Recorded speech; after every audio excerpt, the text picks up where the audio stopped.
From the headquarters of Telesur English in Quito, Ecuador, I am Estefania Bravo, and this is From the South.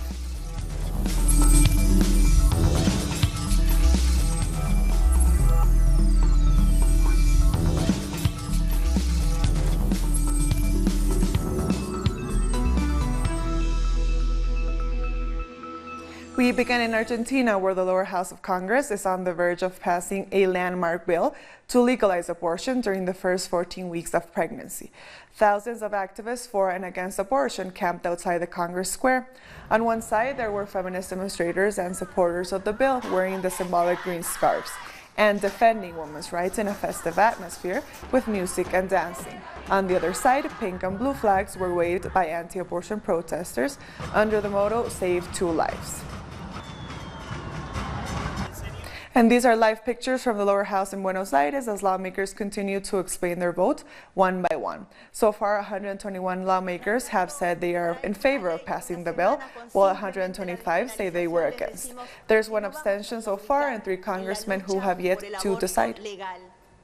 Nosotros los legisladores que hoy vestimos el pañuelo verde y otros que han abierto su corazón a esta realidad dolorosa, venimos a proponerles dejar de mirar para el costado, dejar de hacer como que el aborto no existe. I will tell the lawmakers not to forget that there is a heaven and also a hell, and where we want to go depends on our actions.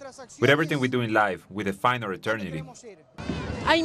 There are millions of methods not to get pregnant and not to have an abortion. In the case that the woman does not want to have it, there are other methods. Give it up for adoption, but do not kill it. Do not kill him. I came to accompany my granddaughters and in favor of the decriminalization of abortion, so that we are all masters of our own body, so that we decide on what we want. One is here to support legal or illegal abortion. Many people are dying for it, so we are in favor, of course, of the legalization and of saving lives. And staying in Argentina, prisoners are demanding what they call an indispensable right, a TV to watch Argentina's World Cup matches. Prisoners at the Puerto Madryn prison in Chubut are going on a hunger strike until authorities fix the television signal inside the prison as the Russia World Cup approaches. The inmates were denied an habeas corpus request, which they presented in a letter published by authorities to demand their rights inside the prison. Lawyers say inmates haven't lost their right to entertainment, so they are entitled to a TV, and not just for the World Cup.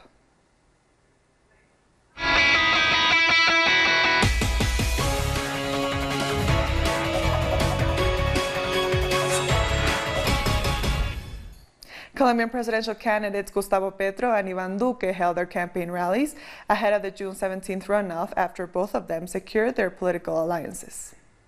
We will continue with this campaign of principles, of decency, of proposals, earning us the affection and support of the Colombian people in the streets.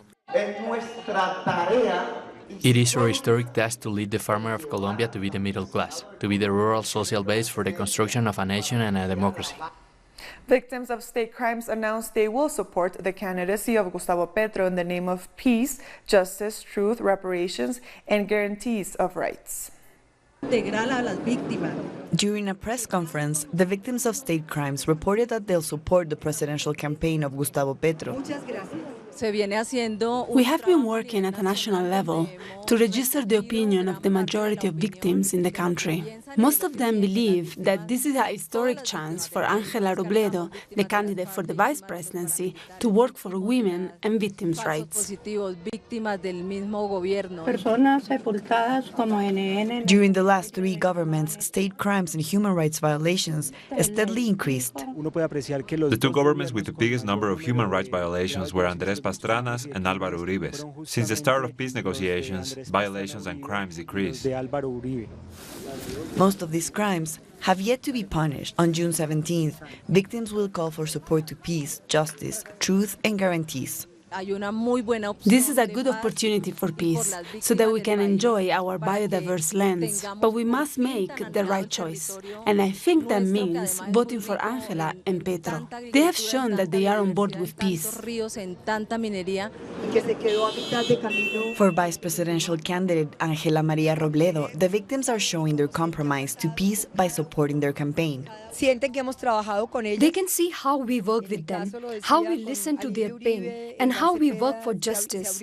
The state has been a crime machine and has left a legacy of pain and injustice. This has motivated us to win this election. From 1998 until 2010, almost 6 million state crimes took place. That represents 70% of the victims of the armed conflict. Our correspondent Tatiana Portela has more from Bogota. The second round of elections in Colombia will be held on June 17th.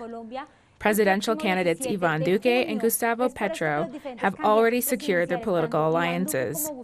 Iván Duque, the right-wing candidate of the Democratic Center Party, secured an alliance with politicians, including Congresswoman Clara Rojas of the Liberal Party and former presidential candidate Ingrid Betancourt. People on social media reacted to this candidacy by saying it's impossible for a person who was a victim of the armed conflict to support a presidential campaign aimed at revising the peace accords. Analysts say, in fact, that the peace agreements could be completely ruined, and this would not only question the legitimacy of the government, but would also lead to the sharpening of a new conflict in the country.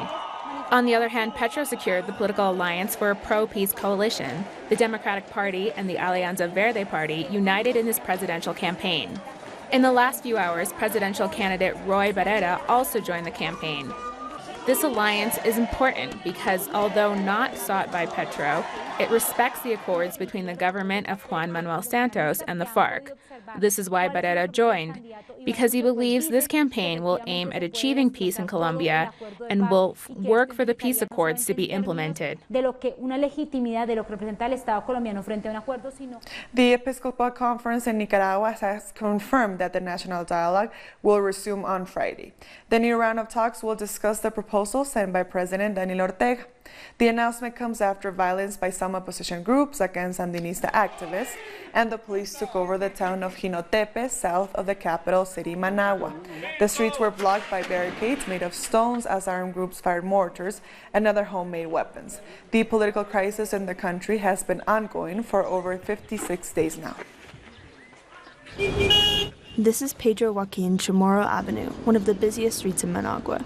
The great majority of streets look like this, but this image is clouded by other parts of the capital and other cities where violence is concentrated on a daily basis.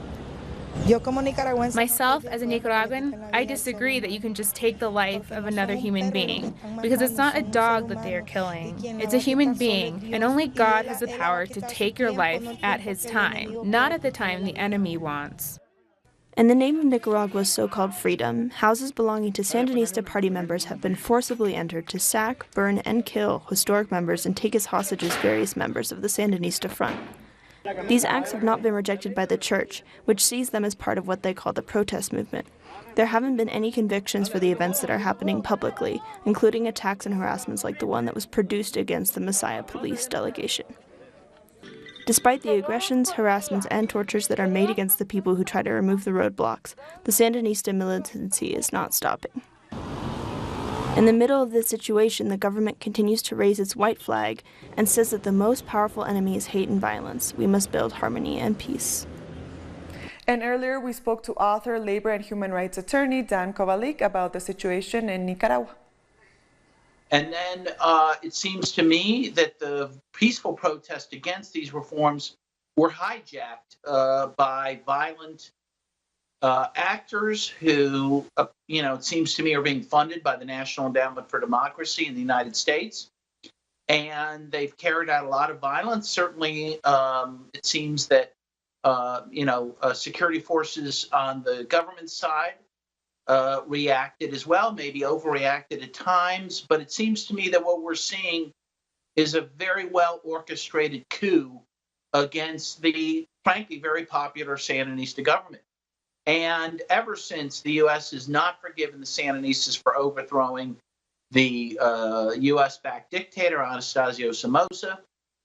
And the current sanctions, frankly, are flowing from that animosity. And even last year, before any of this violence, the U.S. House of Representatives approved the NICA Act, which would cut Nicaragua off from all international loans and support, which Nicaragua desperately needs. So that is what this is about.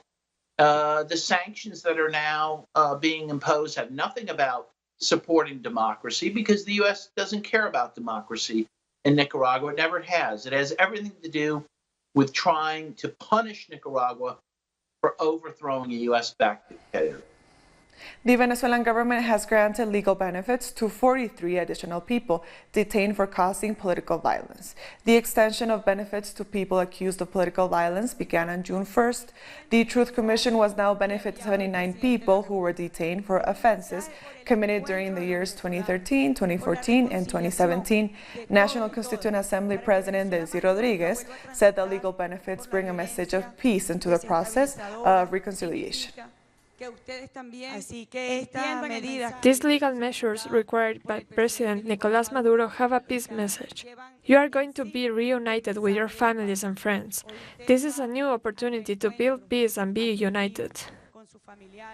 We'll take a short break now, but join us again after this look at what our multimedia colleagues are reporting.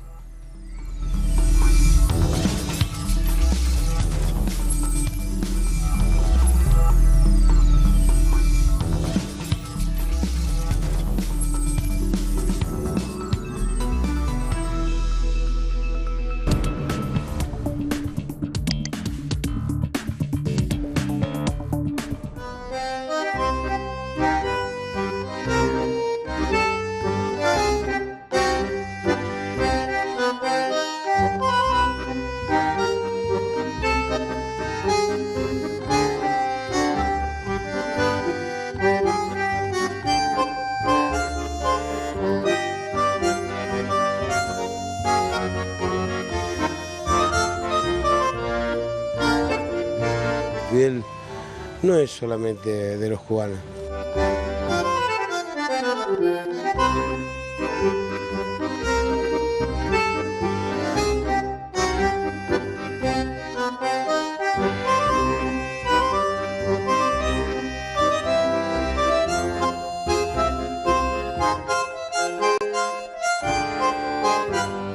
Lo que me dejó Hugo fue una gran amistad, una sabiduría política increíble. Hugo Chávez ha cambiado la forma de pensar del latinoamericano. Prácticamente nosotros estamos entregados a Estados Unidos y él nos metió en la cabeza que podíamos caminar solos.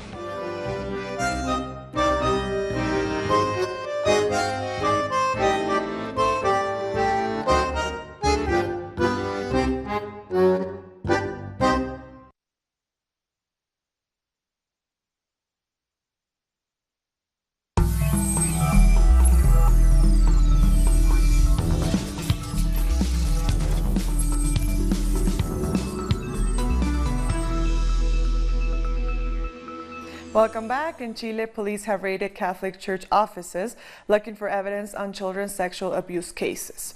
Raids took place in the capital Santiago and in the city of Rancagua, where most of the cases were exposed. The Chilean Attorney General Jorge Abbott met with the Vatican envoys to collaborate on Monday. Pope Francis accepted the resignation of 3 Chilean bishops accused of covering up priest Fernando Caradima's sexual abuse of minors in the 80s and the 90s. What we are interested in is to preserve evidence that will serve to establish certain criminal behaviors and then be able to determine who participated. And the Church has showed its full willingness to collaborate with justice. The Vatican has organized trainings to clergymen to prevent abuses and support the victims. We must, as the Church, collaborate with civil justice. Child abuse is not only a canonic crime, it is also a civil crime. In Panama, citizens are worried that justice will never be achieved in the trial of former President Ricardo Martinelli. While awaiting his time in court, Martinelli admitted himself to a hospital due to a supposed heart pain, which some say is part of a strategy to evade justice. The former leader is facing charges for ordering telephonic wiretaps of more than 150 political opponents to his government and unlawfully using funds meant for social programs for the poor to purchase spy equipment. Students and professors professors at the University of Panama continue to demand an end to corruption and impunity and say that Martinelli is exemplary of these evils. For now, he remains in a hospital instead of prison, and discussions in the coming days will reveal his situation in court. The issue goes beyond Ricardo Martinelli. Ricardo Martinelli is a product of a political class piracy, deceptive and without qualms, which has governed this country for so long. Now he has been the victim, but definitely all the former presidents have committed much of the same acts in different situations and have not been held accountable. Analysts and supporters of Ecuador former President Rafael Correa are questioning his alleged link to the kidnapping of former lawmaker Fernando Balda. In 2012, Correa's supporters are warning this is a political persecution against the former president. When the Attorney General talked about it being a state crime, with the arguments of illegal association and kidnapping, he talks about two different crimes, with different meanings and elements. They want to link the former president to what? To a state crime or to kidnapping and illegal association? It isn't clear. New Ecuadorian Foreign Minister José Valencia has said his country is negotiating with the UK to resolve the situation of WikiLeaks founder Julian Assange, who was granted asylum in Ecuador's embassy in London in 2012. Valencia said Ecuador is looking for an agreement that can allow Assange to leave the embassy without reproach and doesn't break international law.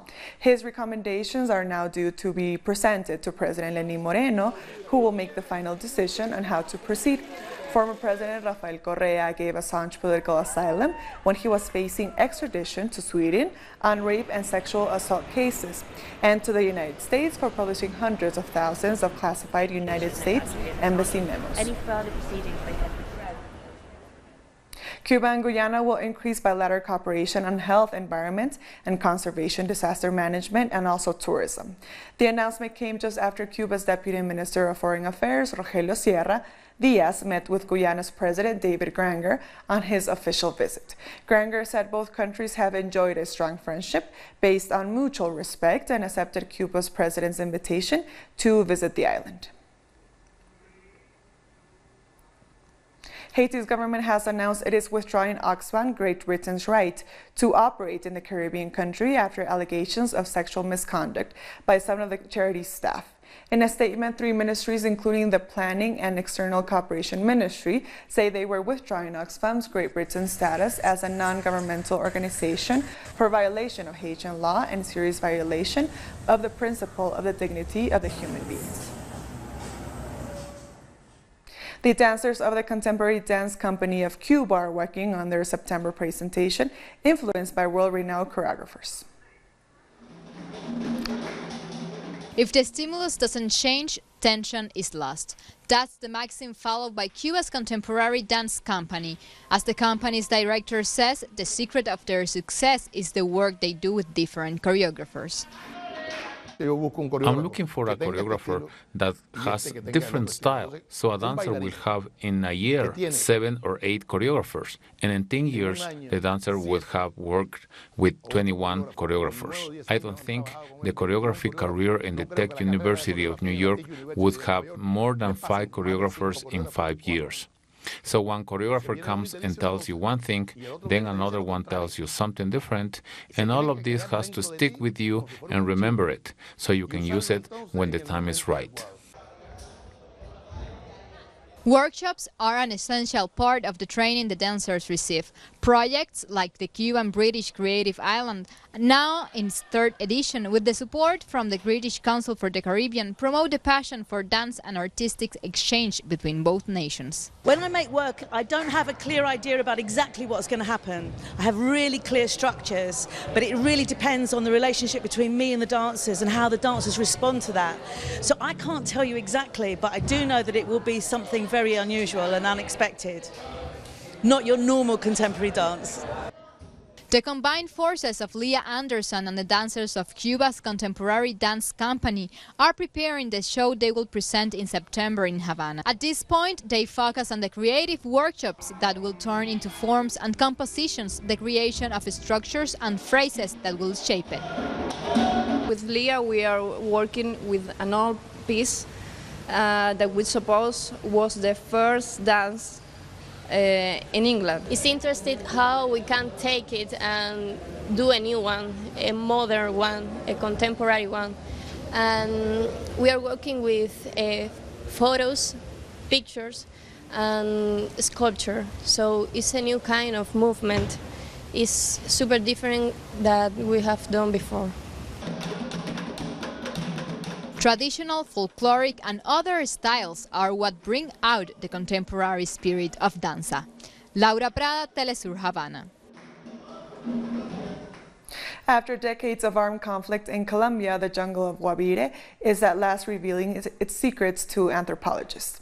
The peace accords signed in 2016 have allowed them to study the Amazonian indigenous cultures through rock paintings. Spread across the rainforests of southern Colombia, hundreds of rock paintings of inestimable value are waiting to be decoded. According to researchers, the paintings are impossible to date accurately due to the absence of vegetable components, but they have seen settled on the stone for at least 12,000 years.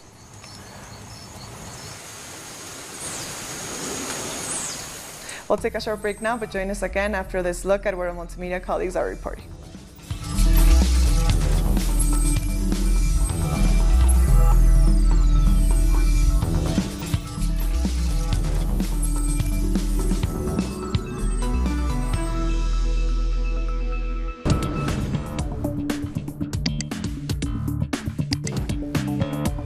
Thank you, everybody.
Welcome back. It's been a year since the deadly fire in the Grenfell Tower in London took the life of 72 residents.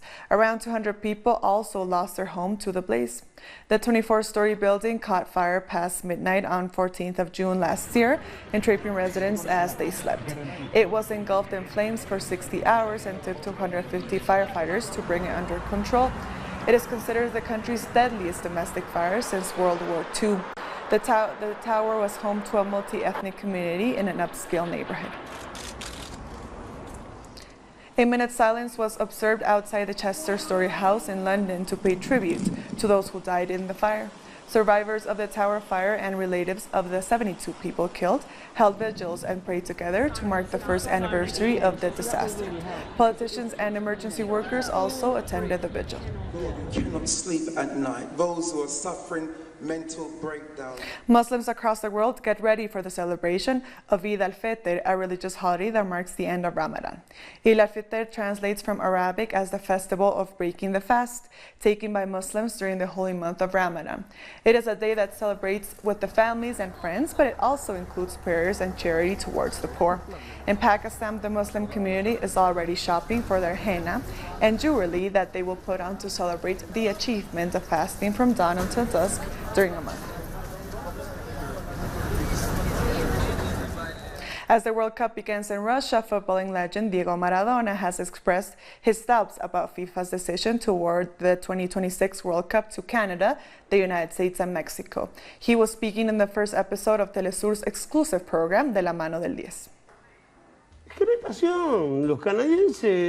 don't like it. There's no passion. Canadians may be good skiers.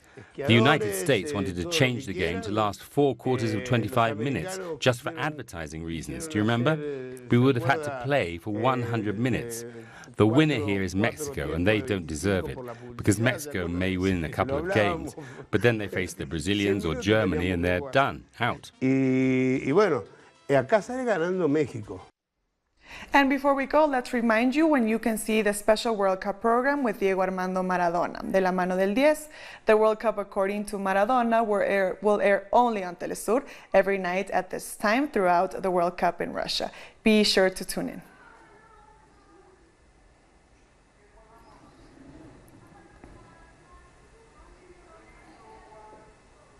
And we end with breaking news from Argentina. Congress has passed a landmark bill to legalize abortion up to 14 weeks of pregnancy. 131 lawmakers voted in favor, 123 against, and 1 abstained. Estaba con problema del micrófono. Mi voto es negativo. Bien. Su voto está... Bien, su voto está afirmativo, pasa negativo. Infante. Sí, es una equivocación, diputado Base, sí.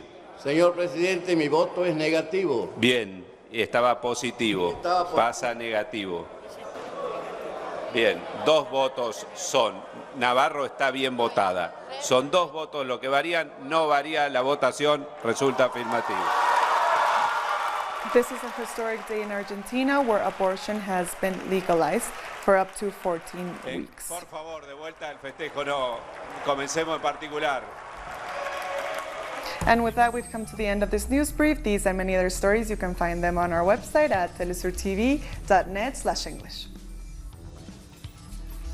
And join us on social media, Facebook, Twitter, and Instagram. For Telesur English, I am Estefania Bravo. Thank you for watching.